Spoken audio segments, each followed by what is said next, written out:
अस्सलाम वालेकुम स्टूडेंट्स, उम्मीद है आप सब खैरियत से होंगे। आज हम उर्दू बे में यूनिट नंबर 24 मज़मून नवीसी के उन्वान के तहत मज़मून नंबर 2 अल्लामा इकबाल रहमतुल्लाह अलैह का निस्फ़ मुताला करेंगे। अल्लामा इकबाल शायर मशरिक़ के नाम से भी मशहूर हैं।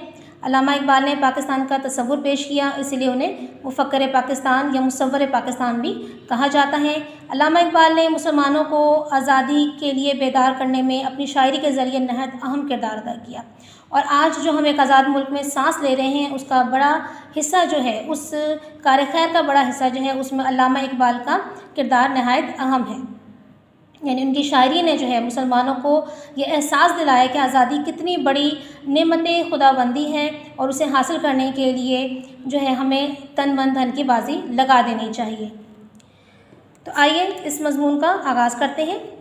यहाँ पर आप देखें मज़मून एक ख़ास तरतीब से चल रहा है, जिसमें पहले पैदाइश, इब्तदाई तालीम और फिर उनकी जो है जिनसे उन्होंने फैज़ इल्म किया था, इक्तिसाब इल्म किया था, उनका ज़िक्र है, उनके उस्ताद का जो बहुत मशहूर हैं और अपनी जो है फ़यूज़ व बरक़ात की वजह से जो है अल्लामा इकबाल की ज़िंदगी में एक बड़ा अहम मकाम जो है वो रखते हैं।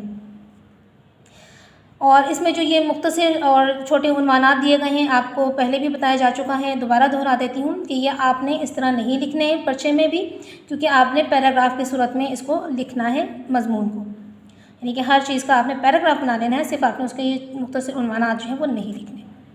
आइए मुताले का आगाज़ करते हैं। अल्लामा डॉक्टर मोहम्मद इकबाल, यानी कि पूरा नाम है मोहम्मद इकबाल, और डॉक्टर उनको इसलिए कहते हैं कि पीएचडी जो भी करते हैं उनको डॉक्टरेट की डिग्री दी जाती है। तो अल्लामा डॉक्टर मोहम्मद इकबाल रहमतुल्लाह अलैह 9 नवंबर 1877 को सियालकोट में पैदा हुए। आपके आबाओ अजदाद का वतन कश्मीर था। आपके वालिद शेख नूर मोहम्मद एक दीनदार और सूफ़ी मंश इंसान थे, यानी कि बहुत सूफ़ी तबीयत के और कनात पसंद इंसान थे, अल्लाह ताला से जो है लौ लगाने वाले इंसान थे। वालिदा भी नहायत दीनदार ख़ातून थी। इस तरह आपकी ज़िंदगी पर वालिदैन की तरबियत का गहरा असर पड़ा। फिर इब्तदाई तालीम के बारे में बताया गया है कि आम मुसलमान बच्चों की तरह इकबाल ने भी सबसे पहले दीनी मदरसे में अरबी की तालीम हासिल की। 5 साल की उम्र में मिशन हाई स्कूल सियालकोट में दाखिला लिया। यहाँ आपने प्राइमरी और मैट्रिक में वज़ाइफ हासिल किए, यानी कि जब कोई तालिब इल्म बहुत अच्छी कारकर्दगी का मुज़ाहरा करता है, अव्वल पोजीशन लेता है बोर्ड में, तो उस पर जो है उसको जो है माली इमदाद की जाती है, ताकि वो अपनी पढ़ाई आगे मज़ीद आसानी से जो है जारी रख सके। और इसके अलावा ये एक तरह से इनाम होता है हुकूमत की तरफ से तलबा और तालिबात के लिए। तो वज़ाइफ जो है वो वजीफ़ा जो है वो भी इकबाल ने प्राइमरी और मैट्रिक में हासिल किया। मैट्रिक पास करने के बाद मैंने कॉलेज सियालकोट में दाखिल हुए और वहाँ से FA किया। उसके बाद यहाँ पर उनके उस्ताद, जिनका उनकी ज़िंदगी में उनको इकबाल बनाने में असल मानों में किरदार रहा है, शम्सुल उलमा मौलवी मीर हसन। सियालकोट में आपको मौलवी मीर हसन जैसे शफ़ीक और लायक काबिल उस्ताद मिल गए। मौलवी साहिब ने अल्लामा इकबाल रहमतुल्लाह अलैह में दीनी जज्बा उभारा और अरबी और फ़ारसी का शौक़ पैदा किया।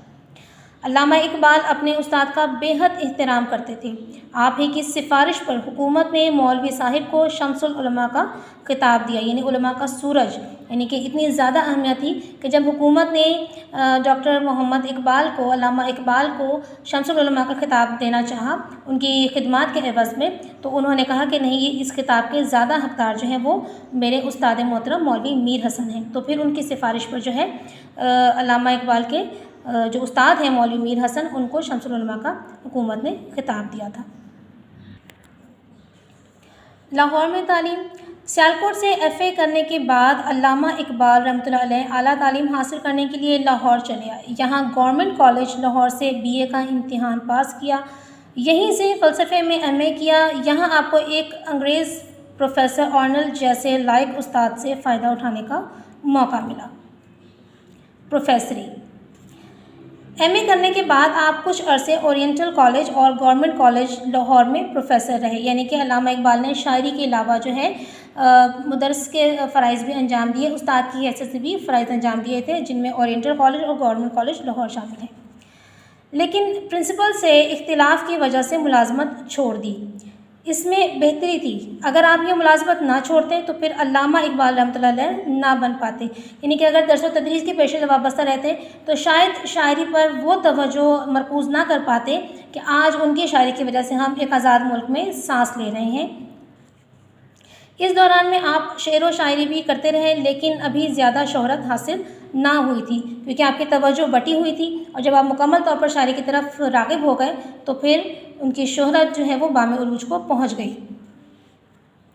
سفر یورپ 1905 میں اعلیٰ تعلیم کے لیے یورپ روانہ ہوئے اور وہاں 3 سال قیام کیا، یعنی وہاں 3 سال تک آپ رکے رہے تعلیم کی خاطر، اعلیٰ تعلیم کی خاطر۔ آپ نے انگلستان سے بیرسٹری یعنی وکالت اور جرمنی سے پی ایچ ڈی کی ڈگری حاصل کی، یہ فلسفہ میں انہوں نے پی ایچ ڈی کی ڈگری حاصل کی تھی۔ یورپ کا یہ سفر آپ کے لیے بہت مفید ثابت ہوا، بہت فائدہ مند ثابت ہوا۔ ایک طرف تو آپ کو مغربی تہذیب کو قریب سے دیکھنے کا موقع ملا، اور دوسری طرف اسلام پر آپ کا عقیدہ اور بھی پختہ ہو گیا، مضبوط ہو گیا، یعنی کہ جب آپ نے دیکھا کہ مغربی تہذیب سوائے بے راہ روی کے اور گمراہی کے کچھ نہیں ہے، تو اس چیز نے بھی جو ہے آپ کی شاعری میں مزید نکھار پیدا کیا، اور وہ جو سوچ تھی، وہ جو خیال تھا جو مغربی تہذیب کو آپ کے ذہن دیکھ کر آپ کے ذہن میں پیدا ہوا، اس سے آپ کا ایمان اور مضبوط ہو گیا کہ اسلام سے بہتر نظریہ حیات جو ہے، ضابطۂ حیات کوئی نہیں ہے، جس میں ہر طرح کی اخلاقیات بھی ہیں، اور انسان کو جس حد تک آزادی کا وہ حقدار ہے وہ اسلام نے اس کو دی ہے۔ آپ اس نتیجے پر پہنچے کہ مغربی تہذیب انسان کو تباہی کی طرف لے جا رہی ہے اور اسلام ہی کامیابی کا ذریعہ ہے۔ وطن واپسی، یعنی کہ جب آپ کی تعلیم مکمل ہو گئی تو پھر آپ واپس وطن کس سال میں تشریف لائے؟ 1908 میں آپ وطن واپس تشریف لائے اور لاہور میں قیام کیا، یعنی لاہور میں رکے رہے، لاہور میں ٹھہرے۔ آپ کچھ عرصہ وکالت کرتے رہے لیکن اسے مستقل پیشہ نہ بنایا۔